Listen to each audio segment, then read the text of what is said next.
Muy bien. Bueno, pues bienvenidos. Perdón, no sé si necesito presentarle. ¿Todo el mundo conoce a Alberto? Vale. No.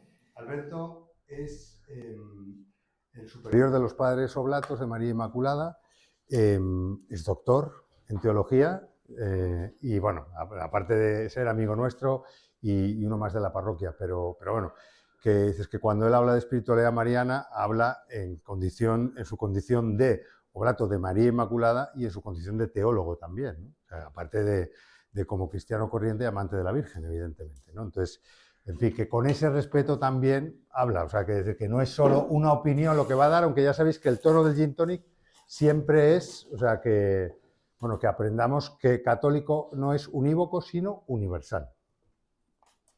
Y yo me callo. Gracias, Jesús, por la invitación. Bueno, el título que han puesto a la reflexión es un tanto polémico, podemos decir, pero yo había dado este título, así que yo voy a hablar de mi libro, como decía Umbral, y bueno, espero que hablando de espiritualidad mariana, a lo mejor también podamos resolver, pues, no sé, a lo mejor ciertas dudas o ciertos elementos de los que aparecen en la pregunta. Vamos a esperar que se acomoden un poco.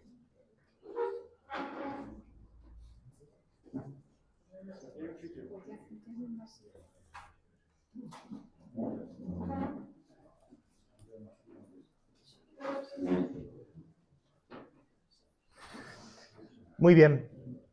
Entonces, bueno, deciros que mi intención, de las cosas que me ha tocado hacer, que no esperaba en mi vida, pues me ha tocado ser profesor de seminario en Málaga. Yo estuve 13 años en Málaga, en una parroquia que tenemos allí los Oblatos, y bueno, me tocó ser profesor y la asignatura que no tenía nadie que diera era Mariología, y entonces, bueno, pues me tocó leer como diversas cosas, ¿no?, sobre la Virgen María. Entonces, yo tengo una convicción de fondo. Vosotros vais a pensar cosas de mí seguramente, sobre la Virgen, todo esto, yo lo sé, pero yo tengo una convicción de fondo y es que todos tenemos una teología. Es decir, a mí dice Jesús, Alberto, ¿tú en teología? Pues yo tengo una teología, pero vosotros, ¿habéis estudiado teología o no? Tenéis una teología. ¿Qué quiere decir esto? Que tenéis un pensamiento sobre Dios.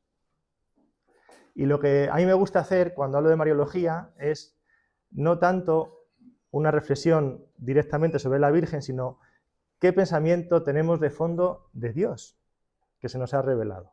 Entonces, si consigo hacer eso, ya todo lo demás lo daré por bueno, ¿vale? Espiritualidad mariana. 3 consideraciones previas para entender de dónde partimos y cómo vamos a proceder, ¿vale? ¿De dónde partimos? Pues partimos de que justo antes del Concilio Vaticano II, nos vamos un poquito atrás, hay como una exacerbación, un planteamiento un tanto exagerado a propósito de las tesis teológicas sobre la Virgen María, ¿vale? No vamos a entrar toda la historia porque si no sería la charla, ¿vale? Pero sí que sepáis que el Concilio Vaticano II hace una corrección a una visión de la Virgen María procedente sobre todo de la época moderna, siglo XVIII, XIX principalmente, ¿vale?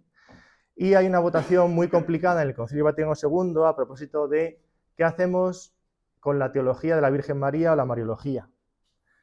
¿Hacemos un documento aparte o lo incluimos en el documento de la Iglesia, que se llama Lumen Gentium, Iglesia que dices de ti misma, ¿vale? Y al final, por una votación muy ajustada, entra en la Lumen Gentium. Es el capítulo 8 de la Lumen Gentium, ¿vale? Todos estos documentos, como tenemos todos internet, podéis entrar y decir Lumen Gentium, o ya está, Vaticano II, y entráis y lo podéis ver, ¿vale? ¿Qué pasa?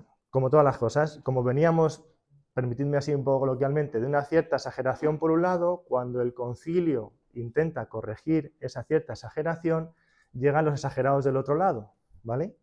Entonces, ni la Virgen es Dios, ni la Virgen es la primera persona del banco de la Iglesia, ¿vale? Entre esos dos extremos, nosotros tendremos que intentar entender quién es María para el cristiano católico y otra cosa que tenemos que intentar también entender, que para mí, como os he dicho, lo principal. ¿Quién es Dios para mí? Entonces, partimos de ahí.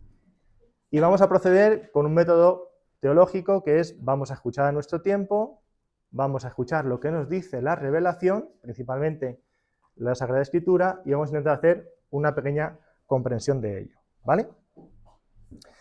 Os he dicho, Vaticano II termina en el año 1965, ¿vale? Pues hasta 1975, es decir, 10 años después, no se da ninguna escritura, digamos así, del magisterio a propósito de la Virgen María. Y es Pablo VI, ya canonizado, como bien sabéis, el que escribe una exhortación apostólica que se llama Marialis Cultus, para intentar hacer una cosa, ahora os pongo un párrafo, ¿vale? Que es lo que intenta hacer él con esta exhortación. A esto se le llamó el decenio sin María, fijaros, ¿no? Como había intentado hacer una corrección y había habido una exageración por otro lado, pues hubo 10 años ahí de no toquemos el tema, aparte de que había muchos temas que tocar, la reforma de liturgia, que es la que a nosotros más a lo mejor nos ha afectado, porque antes se celebraba de espaldas, ahora de frente, en fin, una serie de cosas, ¿no? En latín, luego en lengua vernácula, todo esto, ¿vale? Pues de la Virgen María se empieza, digamos, a afrontar la renovación de la Mariología y de la espiritualidad mariana en el año 1975 con esta exhortación apostólica de Pablo VI. Os pongo ahí el número 56, igual, todos estos documentos yo os invitaría a que los leáis, ¿vale? Más allá de lo que yo pueda decir aquí, que por gusto vayáis leyendo cosas, ¿no? La piedad de la Iglesia hacia la Santísima Virgen es un elemento intrínseco al culto cristiano, es decir, que forma parte del mismo, que es inseparable, ¿no?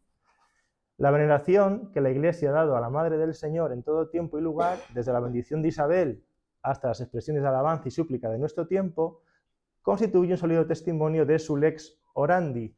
Esto es un término latino para decir lo que la Iglesia reza. Cuando venimos a la Iglesia, rezamos, ¿no? Esa sería la lex orandi, vamos a decir, ¿no? Y una invitación a reavivar en su conciencia su lex credendi, lo que cree, lo que sería más propiamente teológico, ¿vale? Viceversa, la lex credendi, o sea, lo que creemos de la Iglesia, requiere que por todas partes florezca lozana su lex orandi, lo que reza. Por eso os digo, todos tenemos una imagen de Dios. Y eso se manifiesta en cómo rezamos y qué pensamos cuando rezamos. Y esto, con la Virgen, tiene una conexión, yo creo que muy, muy fuerte, ¿vale? En relación con la Madre de Cristo. El culto a la Virgen María de raíces profundas en la palabra revelada y de sólidos fundamentos dogmáticos. Entonces, lo que pide Pablo VI es,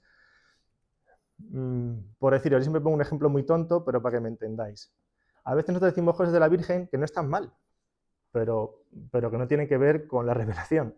¿La Virgen era la más guapa? Pues podría ser la más guapa, pero eso, digamos, sí, para la revelación no cuenta. No cuenta para nuestra salvación. ¿Entendéis? Entonces hay que buscar qué dice la Biblia y qué nos dice el magisterio sobre la Virgen María, ¿vale?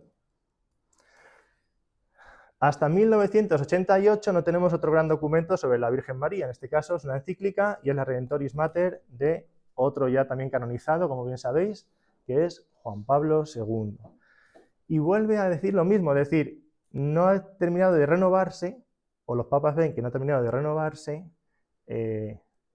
la espiritualidad mariana, el culto a la Virgen María, con esas bases sólidas en la Escritura, en la tradición de la Iglesia y en el magisterio, ¿vale?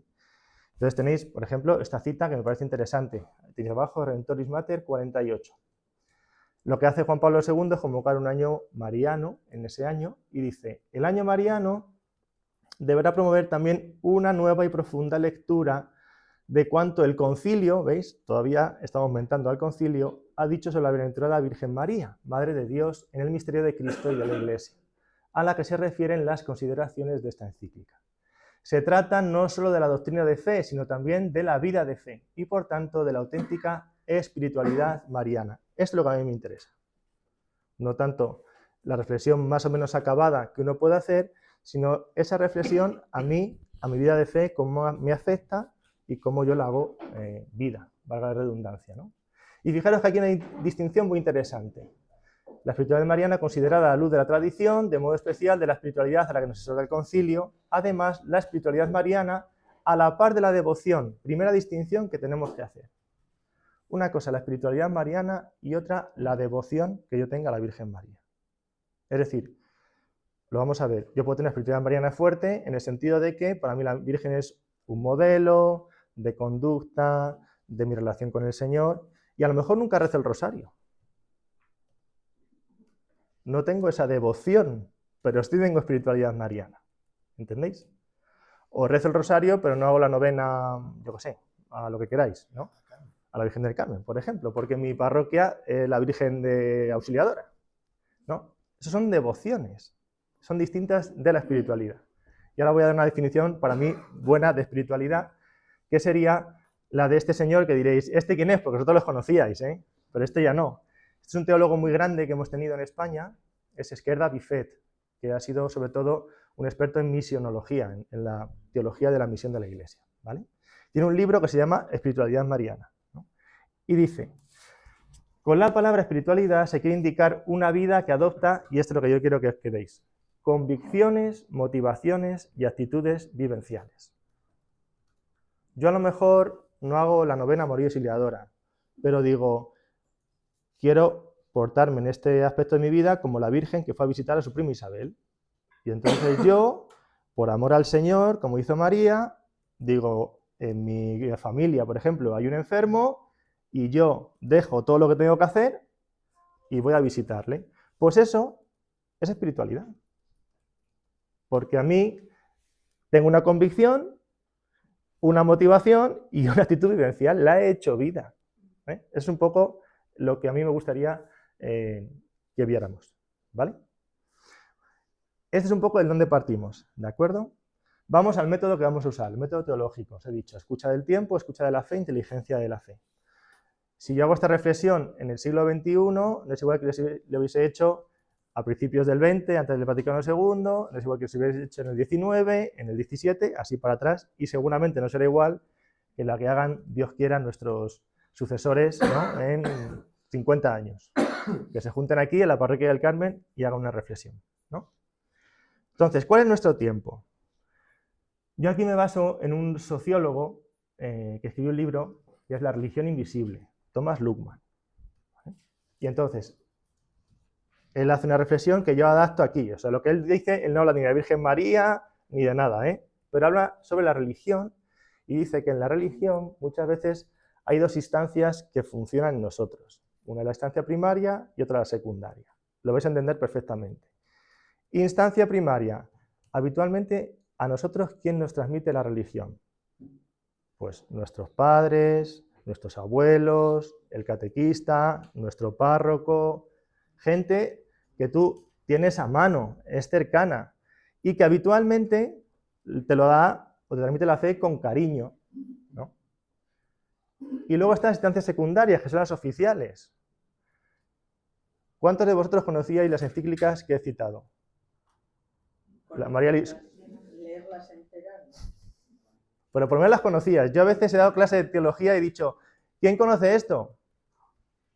Ni sabemos que existen. Y es normal, pero es una instancia oficial, ¿no? Es lejana, a veces con un lenguaje pues un poco más complicado, tienes que sentarte a dedicarle tiempo, ¿no?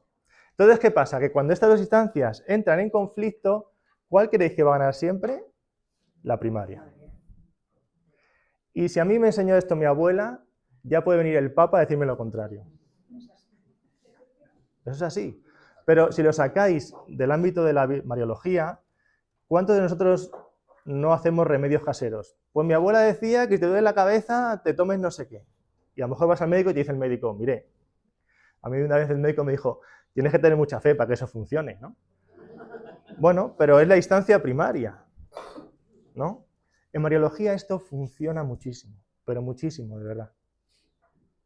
Y entonces cuando tú dices algo de la Virgen María, la gente está un poco así como, a ver qué dices. Porque detrás de eso está mi abuela, mi madre, el pueblo, la Virgen de la que soy cofrade. Todo afecto. Todo afecto. Y eso también viene porque teológicamente, en el siglo XIX, toda la carga afectiva de la fe se puso en la Virgen María. Porque al final Dios era el que te iba a juzgar. Y entonces la Virgen te comprende, Dios no tanto. Y eso lo hemos ido transmitiendo todos, también los sacerdotes. Entonces, la imagen que voy a poner ahora, si la reconocéis, que nadie levante la mano. Pues es una foto que hice a un calendario que me he encontrado. O sea, si hubiese hecho la foto al calendario entero, pondría mes de marzo o mes de abril. ¿Vale? Ay, perdón, primero esta cita, luego viene la foto.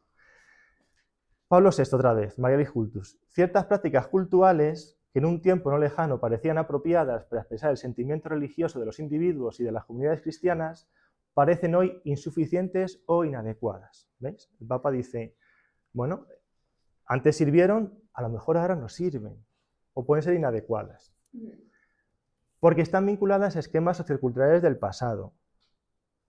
Mirad, un esquema sociocultural del pasado que funciona mucho en Mariología es, cuando venga tu padre, se lo voy a contar. Y entonces, todos, ahora supongo que es un poco diferente, o eso espero, ¿no? Pero todos los que tenemos una cierta edad, yo tengo 43 para 44, hemos tenido un poco más de miedo a papá que a mamá. Esa proyección la hacemos todos, todos. Y como Dios es padre, te suena a tu padre que te regañaba, ¿no? Y a tu madre te suena más comprensiva. Entonces, proyectas. Y en el fondo, soy pesado, te montas una imagen de Dios que tienes que ver si corresponde al Evangelio. ¿Vale? Entonces, están vinculados a esquemas socioculturales del pasado.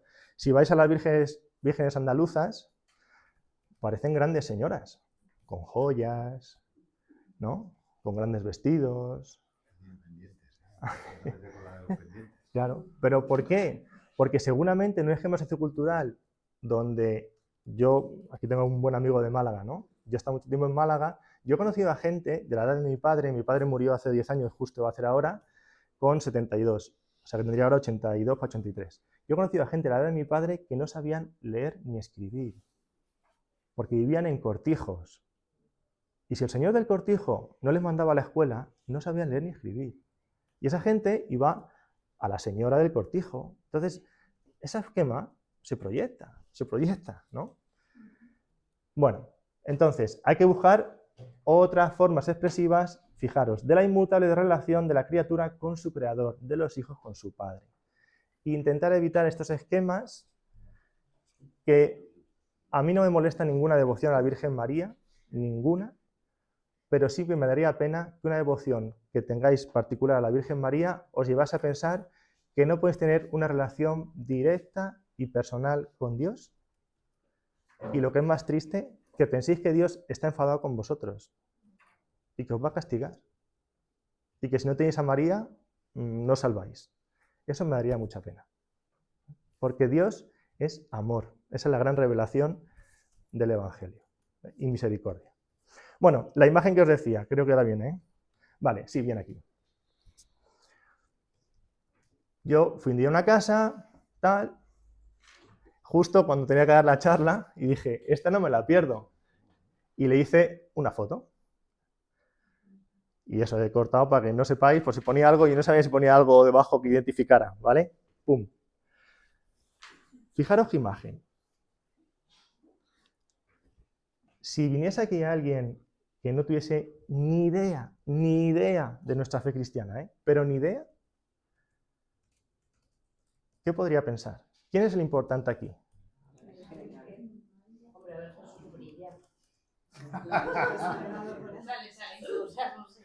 ¿Y quién? Claro. ¿Y quién no aparece por ningún lado? Ni el Padre. Sí, pero fijaros quién no aparece. Y fijaros la frase de abajo. Dios creó todas las cosas y María engendró a Dios. O sea, en el fondo,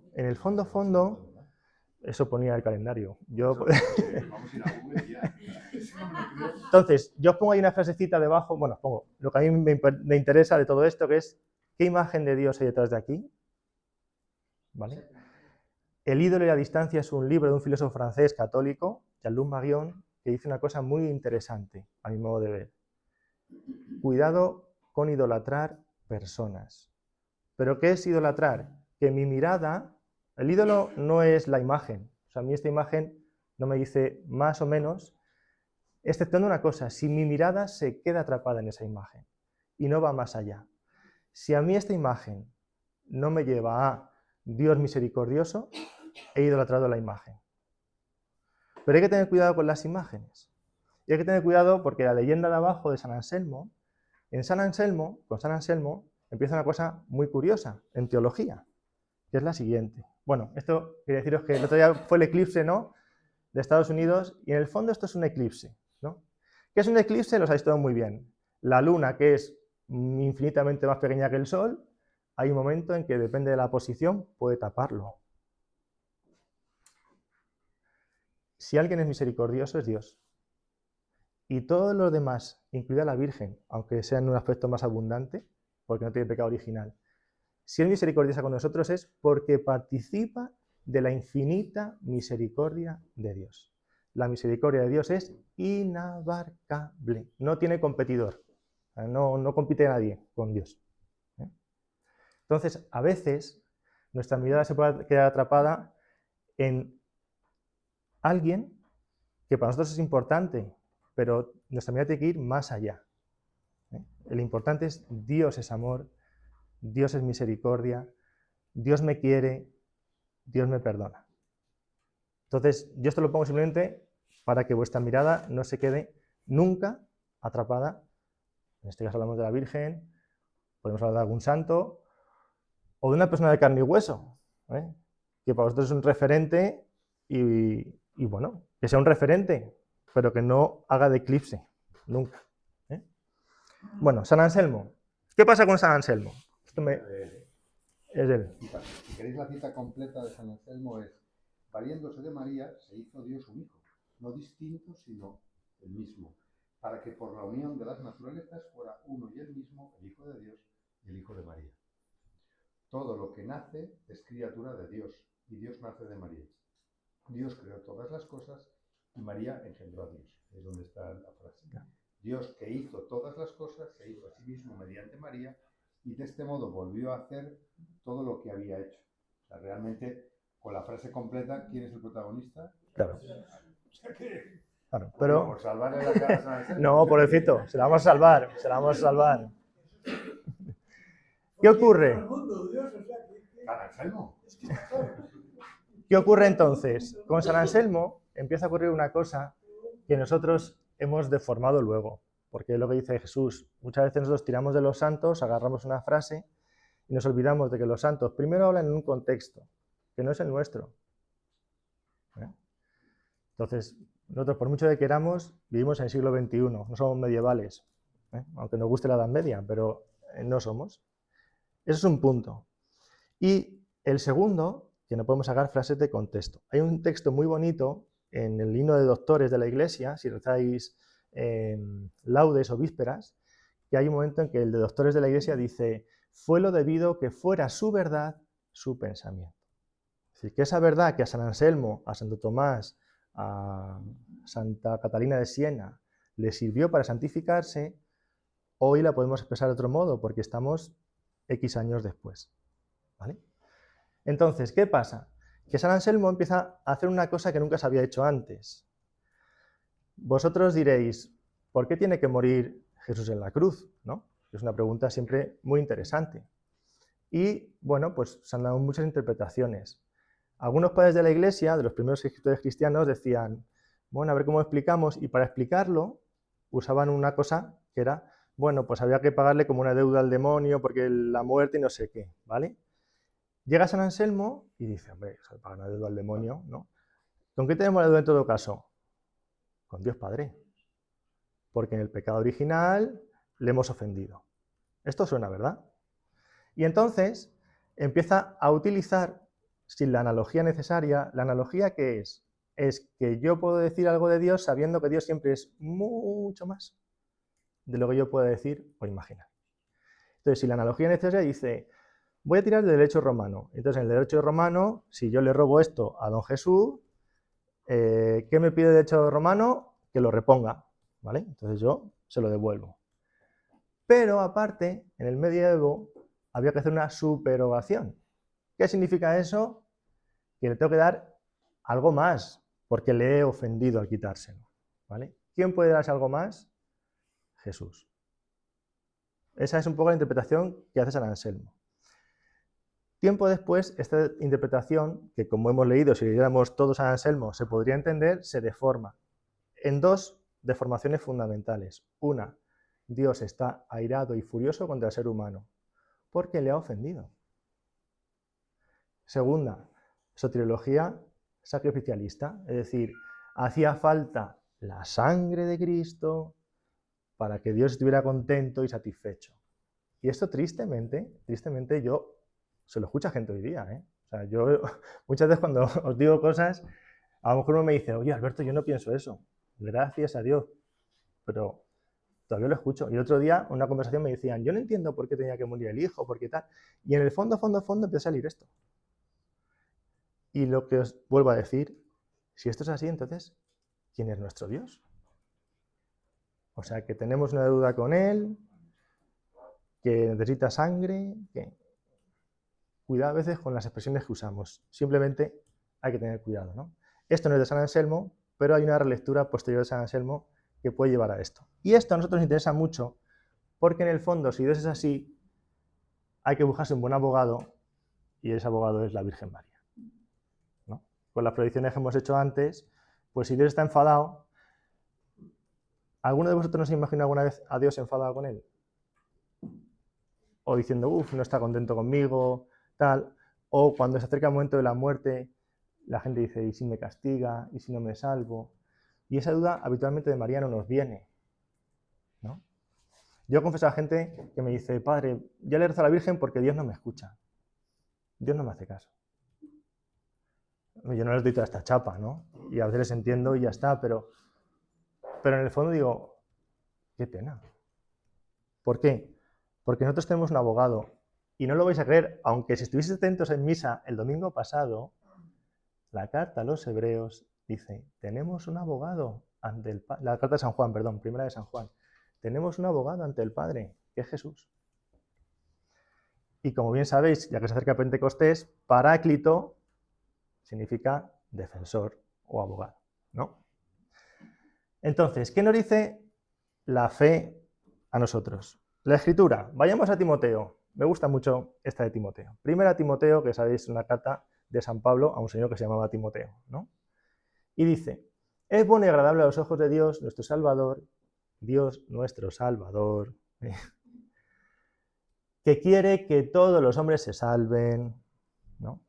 De que no está esperando a ver si tropezamos para ver a cuántos mete ahí al hoyo, ¿no? Sino que quiere que todos se salven y lleguen al conocimiento de la verdad. Pues Dios es uno y único también el mediador entre Dios y los hombres.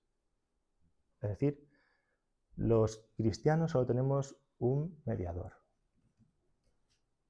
Cristo.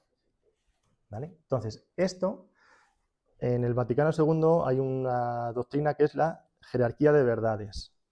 Esto es una verdad principal, no podemos poner ninguna por encima.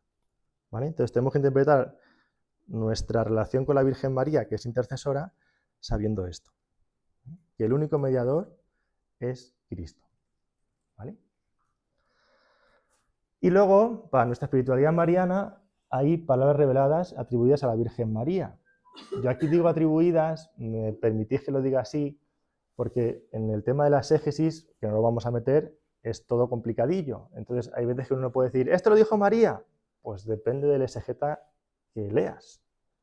Algunos dicen que sí, otros que no, y como no tenemos otro texto para contraponerlo, pues puede quedar a la opinión personal. Lo que sí se puede decir es que si la Virgen no las dijo tal cual estas palabras, las puedo decir porque expresan una espiritualidad que tenían los judíos del siglo I que esperaban al Mesías. Y María, pues era uno de ellos, ¿no? Los anahuim, que dice a veces la gente, ¿verdad? Bueno, entonces, ¿qué vamos a hacer nosotros? Vamos a intentar, y ya no me paso mucho más, creo que nos quedan 10 minutos para hacer esto, vamos a intentar hacer una cosa que es inteligencia de la fe. Hemos visto de dónde venimos. Si alguno dice, yo no vengo de ahí, Alberto, pues muy bien, pero habitualmente todos venimos un poco de ahí, de esas proyecciones que tenemos, de esa religión invisible, de devociones que nos han enseñado, etcétera, etcétera, ¿vale? ¿Qué tenemos? Dios quiere que todos los hombres se salven, tiene un mediador que nos ha enviado, su Hijo, Cristo, ¿vale? Y tenemos unas palabras atribuidas a la Virgen María, en las que María expresa su espiritualidad, podríamos decir, lo que ella lleva en el corazón, ¿vale? Y entonces vamos a hacer una cosa muy sencilla. Como hemos dicho que la espiritualidad son convicciones, motivaciones y actitudes vivenciales, vamos a, si recéis las vísperas o el Magnificat habitualmente, lo podréis dividir perfectamente en 4 grandes párrafos, ¿vale? Cada párrafo, esto ya es, lo que os digo ahora ya es, si lo de antes es personal, lo de ya es totalmente personal. Creo que cada párrafo se puede, digamos así, como caracterizar con una actitud vivencial, una motivación, una convicción para vivir la espiritualidad cristiana, ¿vale? Muy bien. Primer párrafo. Lo sabéis bien, proclama mi alma la grandeza del Señor, se alegra mi espíritu en Dios mi Salvador, porque ha mirado la humildad de su esclava, ¿no? Esto es lo primero que dice la Virgen María a las palabras de Isabel, ¿cómo es que venga la madre de mi Señor a visitarme? ¿No? ¿Qué se expresa aquí? La experiencia de la desproporción. Y me diréis, ¿esto qué significa, Alberto? Pues significa algo muy sencillo, que ninguno, ni siquiera la Virgen, se merece que Dios le llame. Que la llamada de Dios es gratuita. Entonces la Virgen dice, ¿a mí? ¿A mí? Y esta experiencia es fundamental en la espiritualidad. Fundamental. Porque si uno empieza a pensar, ¿cómo no me va a llamar a mí el Señor con lo bueno que soy? Mira todo lo que hago. Entonces empiezas a establecer criterios de meritocracia también con los que tienes alrededor. Y el paradigma es, o el ejemplo así más fundamental es esa parábola de Jesús, ¿no? Entre el publicano y el fariseo. El fariseo no era malo, ¿eh? Ayuno, doy limosna, o sea, digamos así, religiosamente intachable. Pero el final es tremendo, ¿no? No como ese. La desproporción. María se da cuenta de que, por muy buena que sea, no se merece la llamada del Señor. Es gratuita. Y eso le pone en un estado de humildad permanente. Y los cristianos tenemos que recordar siempre esto. El canon romano, que a veces es un poquillo largo, pero termina de un modo muy bonito, justo antes de la doxología, de la aclamación, ¿no? Dice el sacerdote, acéptanos en tu compañía, no por nuestros méritos, sino conforme a tu bondad. Cuando vivimos así, vivimos con una cierta alegría, porque aunque intentemos ser buenos, que es lo que nos corresponde, no lo haremos porque, yo qué sé, para que no me castiguen, para ir al infierno, para, no sé, muchas motivaciones que podemos tener, sino porque si yo no me merezco que Dios me quiera, y el que está a mi lado tampoco se lo merece, pero yo correspondo así, a este amor de Dios, gratuito, ¿vale? Entonces, ahí está la verdadera alegría. Si no vivimos así, pues estaremos un poco, como dice el Papa Francisco, con cara de vinagre. Yo suelo estar con cara de vinagre y intento siempre convertirme a esta gratuidad. Segundo párrafo del Magnificat, que es importante. Desde ahora me felicitarán todas las generaciones porque el Poderoso ha hecho obras grandes por mí. Su nombre es santo, su misericordia llega a sus fieles de generación en generación. El culto a la Virgen María. En la entradilla de, ¿cómo se dice? El título de la charla, vamos a decir, ¿no? Era, la Virgen no quiere que la adoren o algo así, ¿no? Era. Bueno, sabéis que en el culto cristiano se diferencian 2 tipos de culto, el culto de adoración y el culto de veneración. ¿Vale? El culto de adoración es debido sola, única y exclusivamente a Dios, Padre, Hijo y Espíritu Santo. La Virgen María recibe un culto de veneración. Entonces, es un culto especial porque es un miembro especial de la Iglesia, del pueblo de Dios, pero es un culto totalmente diferente del que atribuimos a Dios, Padre, Hijo y Espíritu. Creo que esto lo sabéis de sobra, ¿no? Entonces, nuestro culto es de veneración, la felicitamos, todas las generaciones, la felicitamos, pero es importante lo que viene después, que es lo que reconoce María. ¿Por qué la felicitamos? Por las obras que ha hecho Dios en ella y porque a través de ella recordamos que es la misericordia de Dios la que nos llega de generación en generación. Eso decía, cuidado con eclipsar, porque es la misma Virgen la que no le eclipsa, como es lógico, claro, es la perfecta discípulo, ¿no? Pero a veces nosotros, con ese afán de decirle cosas bonitas, podemos caer en ese eclipsar la misericordia de Dios, ¿vale? Entonces, el culto a María es siempre de veneración, nunca de adoración.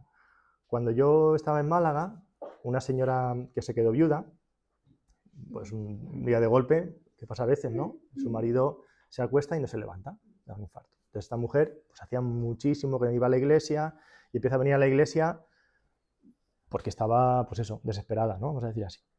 Y siempre que entraba a la capilla del Santísimo, estábamos allí la comunidad para rezar los laudes, ella entraba y se arrodillaba ante la imagen de la Virgen.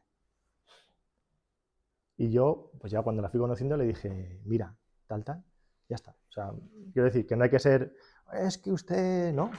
Pero que a veces, ¿por qué? Porque ya encontraba ahí, en María, pues algo, ¿no?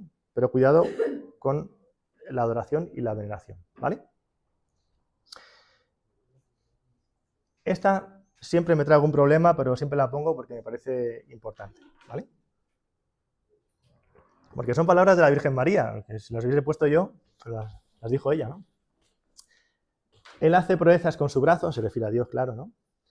Dispersa a los soberbios de corazón, derriba del trono a los poderosos y enaltece a los humildes, a los hambrientos los colma de bienes y a los ricos los despide vacíos. Nuestra tendencia muchas veces es a espiritualizar, ¿no? Los pobres de espíritu, los ricos de virtudes, ¿no?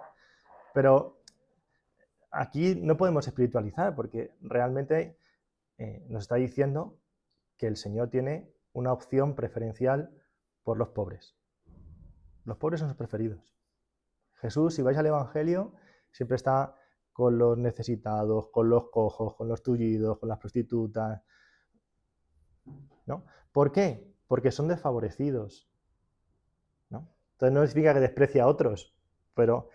Y nosotros, que somos sus discípulos, tenemos que tener también esta mirada del Señor. Esta mirada. Lo que Él quería, quererle.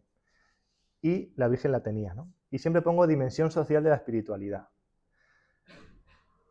Si tenemos una espiritualidad que solo va, digamos así, al culto espiritual y se olvida de que tenemos un papel en nuestra sociedad, yo, vamos, no digo ni que sea buena ni mala ni regular, digo que no es cristiana. Porque el Señor te pide que hagas algo en favor del otro. Fijaros, Mateo 25, ¿no? Cuando llegan allí al juicio, ¿no? Y dice el Señor, y separará a las cabras de las ovejas, ¿no? De los corderos, y dirá, oye, entrad, porque tuve hambre, me disteis de comer, tuve sed, me disteis de beber, estuve enfermo, me visitasteis, en la cárcel, me disteis a ver. Quiero decir, evidentemente no podemos disociar. Cuando nosotros acudimos a la Eucaristía, hoy dice el Evangelio, ¿no? El que me come vivirá por mí. Cuando iba a la Eucaristía voy a alimentar mi fe, voy a alabar al Señor, pero sé que cuando salga de la Eucaristía le tengo que alabar alabándole en los demás, ¿no? Y especialmente en los más necesitados. Y aquí siempre hablo de la teología de la liberación, porque yo sé que a España llega una teología de la liberación muy politizada, tristemente, ¿no? Y con razón, pues a veces criticada, pero escribió un libro muy bonito, Gerhard Müller, que es un cardenal de la Iglesia, ¿no? Que fue de la doctrina de la fe, con otro teólogo muy importante, Gustavo Gutiérrez, de Latinoamérica, y entonces nos recordaron, entre los dos, que hay una cosa buena que tiene la teología de la liberación, que es recordarnos que los pobres existen y que hay que atenderles.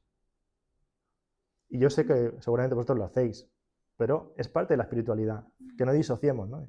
No, yo voy a misa y luego ayudo a alguien. ¿No? Está todo unido, ¿verdad? Entonces, bueno, me parece que es importante. Y luego la intercesión materna de María. Auxilia a Israel su siervo, acordándose de la misericordia, como lo había prometido a nuestros padres en favor de Abraham y su descendencia por siempre. María nos recuerda que el que auxilia a Israel su siervo siempre es el Señor. Es Dios. Y aquí es lo que os decía antes, como Él es el único mediador, hay una misión de intercesión de María que Jesús nos deja, ¿no? Cuando en la cruz dice, ahí tienes a tu hijo y ahí tienes a tu madre. Pero si leéis María Redemptoris Mater, la de Juan Pablo II, Redemptoris Mater, y os vais a los números 38, 39, 40, vais a encontrar que esta intercesión de María siempre es subordinada, no sé, como siempre unida a la del Señor. El Señor es sobreabundante, por eso María también intercede por nosotros. Nunca puede eclipsar a Dios, que es el que se acuerda de nosotros por su misericordia. Entonces, en esta intercesión materna de María, pues por ejemplo, los papas alaban mucho la oración del rosario, ¿verdad? Pero con el rosario nos dicen siempre, y ahí podéis leer tanto Marialis Cultus como otro documento de Juan Pablo II que es sobre el rosario explícitamente, porque sabéis que el rosario hasta Juan Pablo II tenía 3 misterios, ¿no? Gozosos, gloriosos y dolorosos, ¿no? O dolorosos y gloriosos, ¿verdad? ¿Por qué? Porque si tú sumas, son 50, 50, 50, son 150 de Marías, son 150 salmos, son como un número así, en los medievales les gustaban mucho estas cosas redondas, ¿no? Y tal. Pero Juan Pablo II, porque ya Pablo VI había dicho, oye, es que el rosario tiene una orientación cristológica. Cuando yo rezo el rosario, a veces nosotros, yo también, rezamos el rosario y entonces dice, Señor, o sea, Madre, yo qué sé, por decir una tontería, tengo un examen mañana, que me salga bien, voy a rezar el rosario, ¿no? A veces lo rezamos por cosas más serias, ¿verdad? Pero bueno, no quiero poner un ejemplo serio porque a lo mejor hay gente que le pasa algo y lo está haciendo, ¿no? Y entonces a veces parece que es, me perdonáis la expresión, un poco de comercio. Y por aprobar el examen, ¿cuántos rosarios? ¿No? Pero el rosario es cristológico. Porque tú pides el rosario y dices, ¿tiene misterio? La encarnación del Hijo de Dios. Y entonces con la edad de María vas meditando que el Hijo de Dios hizo carne. O yo qué sé, Jesús coge la cruz. Entonces tú vas ahí y dices, pero Jesús agarró la cruz, la agarró por mí y tal, ¿no? Entonces Juan Pablo II introdujo 5 misterios más para los jueves, los luminosos, ¿no? Para recordarnos otros misterios importantes de la vida de Cristo que nos estábamos olvidando. Pues el bautismo, las bodas de Caná, la predicación del reino, que es la parte fundamental de la vida de Jesús. Jesús se pasa todo el día hablando del reino de su Padre, y nosotros no lo meditábamos, ¿no? La transfiguración del Señor y algo tan importante como la institución de la Eucaristía. Como se habían quedado fuera, pues Juan Pablo II los mete, ¿no? Pero siempre con esta orientación estamos junto con María mirando a Cristo, junto con la discípula perfecta imitando al Maestro, ¿no? A modo de conclusión, el otro día fuimos a León, la comunidad oblata de Pozuelo, de excursión. Porque nuestro hermano mayor, Juan Manuel, es leonés y tiene ahí una hermana y me dijimos, hay que ir a ver a tu hermana a León. Y bueno, pues estando en León hay que ver la catedral, ¿eh? Y entonces, bueno, pues con las audioguías, ahora te las descargas en el móvil y fuimos ahí escuchando, ¿no? Y entonces, esa es la vidriera principal, ¿no? La que está en la fachada, ¿no? Pero los que habéis estado en León y habéis escuchado como yo la audioguía, ¿no? Pues os dicen que la Catedral de León está orientada a oriente, con lo cual el altar, que estaría justo en la otra punta, está orientado al este, el sol va saliendo, pim, pim, pim, pim, y se pone. Entonces, los últimos rayos de sol entran por la vidriera principal, ¿no? Y el motivo de la vidriera principal, que tenéis ahí, no se ve bien, pero bueno, como lo explicaba la audioguía, yo lo explico, ¿no? El motivo de la vidriera es el juicio final. Porque como son los últimos rayos del sol, el sol se pone, el final de la vida, bueno, no tiene simbología propia, ¿no? Como Dios mandaba ya. Pero es curioso la reflexión que hace, ¿no? Y entonces dice, es el juicio final, ¿no? Los ángeles con la trompeta alrededor, tal. O sea, una redacción como que te asusta un poquillo, ¿verdad? Dice, pero en el fondo, en el centro, está el icono de María que nos transmite confianza.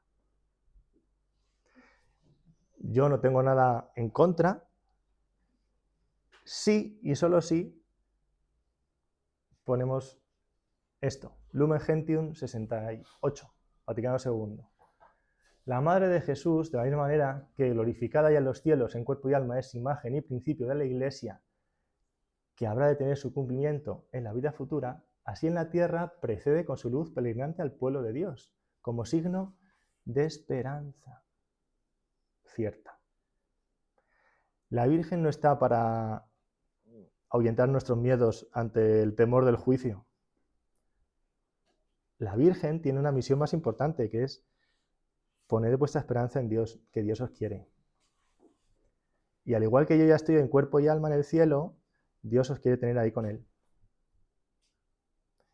Eso es lo que yo quería deciros, ¿no? Que el consuelo nos viene del Señor y que la Virgen participa de ese consuelo del Señor, pero el consuelo nos viene del Señor. Que nuestra relación con María, nuestra espiritualidad, nos invite, nos ayude, no sé, podríamos poner 1000 apelativos, pero que nunca oculte al Señor. Como muchas veces, me vais a permitir, es una tontería, a mí se me ocurren cosas y me puse esto, ¿no? Ripios y ocurrencias. Como muchas veces, cuando termino de decir estas cosas, me dicen, es que usted, la Virgen, no sé qué, bueno, pues se me ocurrió deciros esto, para que tengáis misericordia de mí. Entonces esto, en la última vez o de las últimas veces que hablé sobre la Virgen María, y bueno, a veces despierta una polémica que a mí no me gusta, pues luego estuve dándole vueltas y me escribí esto, ¿vale? Y dicen que no te quiero, que ni siquiera cariño aprecian. Tal vez se deba a mi cristocentrismo terco, tal vez les confunda mi profusa verborrea. Podría intentar justificarme alegando piedad en mi defensa, cayendo en el famoso aforismo mostrando acusación manifiesta. En mi memoria oigo retumbar la Singer con su fiel e incansable traqueteo, pedaleando de Marías cada tarde, acompasándose cuentas y deseos. Yo también tengo religión invisible, gracias a mi madre y a mi abuela materna. No me creo mejor que nadie, ni me siento fuera de ninguna caverna. A los 15, de memoria recitaba, sin papel alguno, las tediosas letanías. Perdón si apunta incipiente mi soberbia al reconocer lo que hay y lo que había. No escondo los vaciles realizados en ambiente parroquial, con sus certezas. Los expongo sin orgullo tamizado, consciente y sabedor de mis flaquezas. Disculpadme esta muestra vanidosa de cuarentón de necedad manifiesta, afanoso por justificar no sé qué cosa, anhelante de una espiritualidad honesta. Y aún hoy sigo con mis rosarios, dialogando con la discípula perfecta, intentando con denuedo que a diario Dios me abaje y sobresalga su grandeza. Muchas gracias.